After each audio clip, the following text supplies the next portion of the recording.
구약의 말씀입니다. 여호와의 말씀이니라. 나는 가까운 데에 있는 하나님이요 먼 데에 있는 하나님은 아니냐. 여호와의 말씀이니라. 사람이 내게 보이지 아니하려고 누가 자신을 은밀한 곳에 숨길 수 있겠느냐. 여호와가 말하노라. 나는 천지에 충만하지 아니하냐. 내 이름으로 거짓을 예언하는 선지자들의 말에 내가 꿈을 꾸었다고 말하는 것을 내가 들었노라.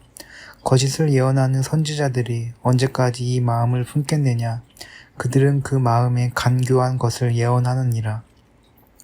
그들이 서로 꿈꾼 것을 말하니 내 생각인즉 그들의 조상들이 바알로 말미암아 내 이름을 잊어버린 것 같이 내 백성으로 내 이름을 잊게 하려 함이로다. 여호와의 말씀이니라. 꿈을 꾼 선지자는 꿈을 말할 것이요 내 말을 받은 자는 성실함으로 내 말을 말할 것이라. 겨가 어찌 알곡과 같겠느냐. 여호와의 말씀이니라. 내 말이 불 같지 아니하냐. 바위를 쳐서 부스러뜨리는 방망이 같지 아니하냐. 서신의 말씀입니다. 믿음으로 그들은 홍해를 육지같이 건넜으나 애굽 사람들은 이것을 시험하다가 빠져 죽었으며 믿음으로 7일 동안 여리고를 도니 성이 무너졌으며 믿음으로 기생 라합은 정탐꾼을 평안히 영접하였으므로 순종하지 아니한 자와 함께 멸망하지 아니하였도다. 내가 무슨 말을 더하리요. 기드온, 바락, 삼손, 입다, 다윗 및 사무엘과 선지자들의 일을 말하려면 내게 시간이 부족하리로다. 그들은 믿음으로 나라들을 이기기도 하며 의를 행하기도 하며 약속을 받기도 하며 사자들의 입을 막기도 하며 불의 세력을 멸하기도 하며 칼날을 피하기도 하며 연약한 가운데서 강하게 되기도 하며 전쟁에 용감하게 되어 이방 사람들의 진을 물리치기도 하며 여자들은 자기의 죽은 자들을 부활로 받아들이기도 하며 또 어떤 이들은 더 좋은 부활을 얻고자 하여 심한 고문을 받되 구차히 풀려나기를 원하지 아니하였으며 또 어떤 이들은 조롱과 채찍질 뿐 아니라 결박과 옥에 갇히는 시련도 받았으며 돌로 치는 것과 톱으로 켜는 것과 시험과 칼로 죽임을 당하고 양과 염소의 가죽을 입고 유리하여 궁핍과 환난과 학대를 받았으니 이런 사람은 세상이 감당하지 못하느니라. 그들이 광야와 산과 동물과 토굴에 유리하였느니라. 이 사람들은 다 믿음으로 말미암아 증거를 받았으나 약속된 것을 받지 못하였으니 이는 하나님이 우리를 위하여 더 좋은 것을 예비하였은즉 우리가 아니면 그들로 온전함을 이루지 못하게 하려 하심이라. 이러므로 우리에게 구름같이 둘러싼 허다한 증인들이 있으니 모든 무거운 것과 얼매이기 쉬운 죄를 벗어버리고 인내로써 우리 앞에 당한 경주를 하며 믿음의 주요 또 온전하게 하시는 이인 예수를 바라보자. 그는 그 앞에 있는 기쁨을 위하여 십자가를 참으사 부끄러움을 개의치 아니하시더니 하나님 보좌 우편에 앉으셨느니라. 복음의 말씀입니다. 내가 불을 땅에 던지러 왔노니 이 불이 이미 붙었으면 내가 무엇을 원하리요. 나는 받을 침례가 있으니 그것이 이루어지기까지 나의 답답함이 어떠하겠느냐.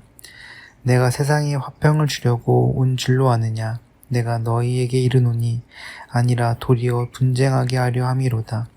이후부터 한 집에 5사람이 있어 분쟁하되 셋이 둘과 둘이 셋과 하리니 아버지가 아들과 아들이 아버지와 어머니가 딸과 딸이 어머니와 시어머니가 며느리와 며느리가 시어머니와 분쟁하리라 하시리니라. 또 무리에게 이르시되 너희가 구름이 서쪽에서 이는 것을 보면 곧 말하기를 소나기가 오리라 하나니 과연 그러하고 남풍이 부는 것을 보면 말하기를 심히 더우리라 하나니 과연 그러하니라.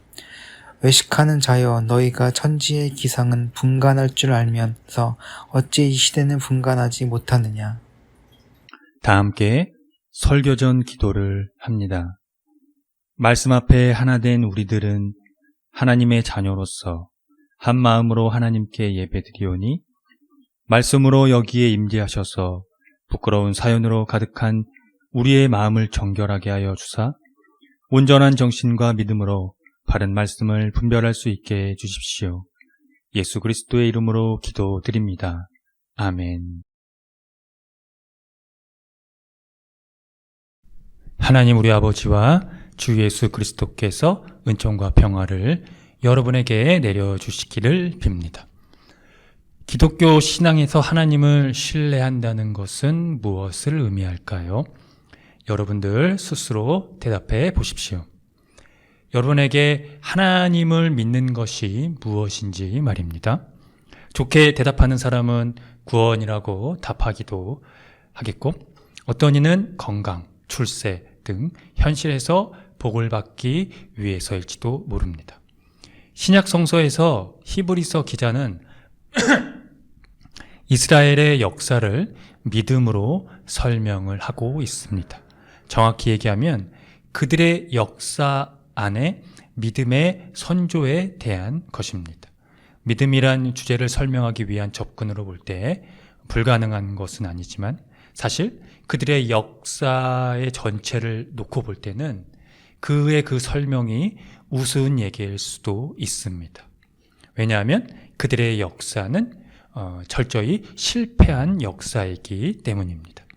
세상의 기준으로 볼 때는 영토를 잃었고 국가의 자산을 잃은 것으로 볼 수 있지만 하나님 신앙인 종교적인 관점으로 볼 때는 그들은 하나님을 신뢰하지 않고 배교로 심판을 받은 민족입니다. 신뢰는 굳게 믿고 의지한다는 뜻이죠. 그들이 하나님을 신뢰하지 않았다는 것은 바로 눈앞에 보이는 권력을 의지했고 돈을 의지했고 궁극적으로 우상을 숭배했다는 의미입니다. 북이스라엘이 아수르에 의해서 멸망할 때쯤 남유다는 애국가의 외교 정책으로 보호를 받고 있었습니다. 그러나 신흥 제국 바빌론의 막강한 힘으로부터 그 보호의 벽은 허물어지기 시작했습니다. 이때 활동했던 이 선지자가 예레미야인데요. 그가 애굽이 그들을 보호해 줄 수 없다는 것을 남유다의 백성들에게 선포했습니다. 예레미야가 외친 그 선포는 그들의 귀에 들렸을까요? 그들은 철저히 예레미야의 그 선포를 외면했습니다. 결국은 예레미야는 반역자로 몰리게 되었습니다. 예레미야의 선포는 다음과 같은데요. 애굽을 의지하지 말고 바벨론으로부터 항복을 선언하라는 것이 그것입니다. 여기서 하나님에 대한 신뢰는 가만히 앉아서 신뢰하는 행위가 아닙니다. 애굽을 의지하지 않고 바벨론에게 저항하지 않는 것이 그것입니다. 그러나 왕과 제사장들은 예레미야 선지자의 말을 듣지 않았고 거짓 선지자들의 말을 믿고 따랐다는 겁니다. 그들의 말이 아주 달콤했기 때문이죠. 애굽을 의지할 때 하나님의 평화가 그들에게 임할 것이라는 것이 그들의 메시지였습니다. 결국 나라를 잃게 되었고 포로로 끌려가는 신세를 면치 못하게 되었습니다. 오늘 예레미야의 이 말씀은 거짓 선지자들에 대한 비난의 내용입니다. 거짓 선지자는 자신의 인위적 꿈을 하나님의 것으로 사용했습니다. 예레미야는 그들의 꿈 해석에 대해 알곡이 없는 겨의 비교를 했습니다. 하나님의 말씀은 불과 방망이처럼 강력한 심판의 메시지를 전달하지만 거짓 선지자들은 그 의미를 왜곡시키며 그들이 원하는 방식으로 변질시켰습니다. 진리를 말하는 대신에 거짓을 말하고 백성들에게 거짓 확신을 심어 주었습니다. 이스라엘은 왜 참된 하나님의 이 선지자를 알아보지 못했을까요? 하나님의 이 참된 선지자의 신탁을 왜 깨닫지 못했을까요?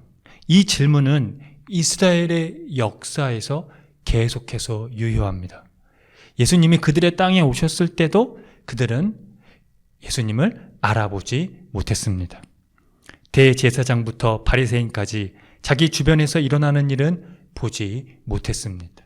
하나님 나라를 선포하며 병든 자를 치유하는 이 젊은 예언자를 왜 보지 못했을까요? 이스라엘 역사가 기다려온 순간이 드디어 왔다는 사실을 왜 깨닫지 못했을까요? 예수님은 그들이 기상 변화는 예측하면서 시대의 뜻을 분간하지 못하는 것을 책망하셨습니다. 그리고 미가 선지자가 예고했듯이 복음 때문에 가족이 나뉘게 될 것이라고 했습니다.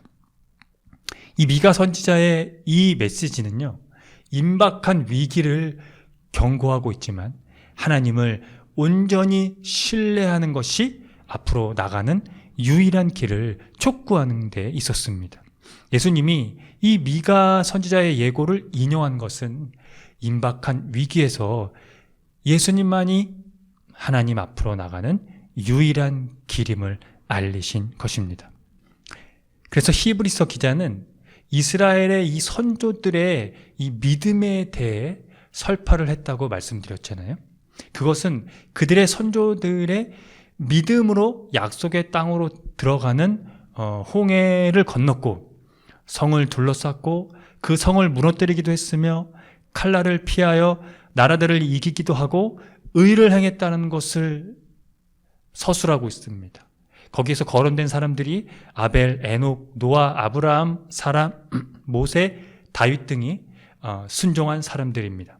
그런데 이들 모두 믿음으로 인정을 받기는 했지만 약속된 것을 받지는 못했다고 합니다. 하나님은 우리를 위해서 더 좋은 것을 마련해 두셨다고 하는 것을 히브리서 기자를 통해서 알고 있는데 바로 그것이 그분이 바로 믿음의 처음과 완성이신 예수님입니다. 그러니까 히브리서 기자는 그들의 이 믿음의 역사를 서술하고 있는 것이 아니라 바로 믿음의 처음과 끝, 즉 믿음의 궁극적인 실체에 대해서 말하고 있는 것입니다. 사랑하는 성도 여러분, 여러분은 예수님이 그 만드신 길을 보고 계시나요? 그에게서 경주로를 보고 계십니까? 선두주자로 우리보다 앞서 달리신 그분이 알려주시는 갈 길을 가고 계신지요? 구름대와 같이 수많은 증인이 히브리서 기자는 우리를 둘러싸고 있다고 했습니다. 그런데 우리는 그들이 약속으로 받지 못한 것을 덤으로 받게 되었다고 했습니다. 그분이 바로 십자가의 불명예와 고통을 참으시고 부끄러움을 개의치 않으신 예수님입니다. 우리는 오직 그분에게서 믿음의 근원과 완성을 경험할 수 있습니다. 예수 그리스도의 부활 생명, 하나님의 그 계획이 우리를 기다리고 있습니다. 함께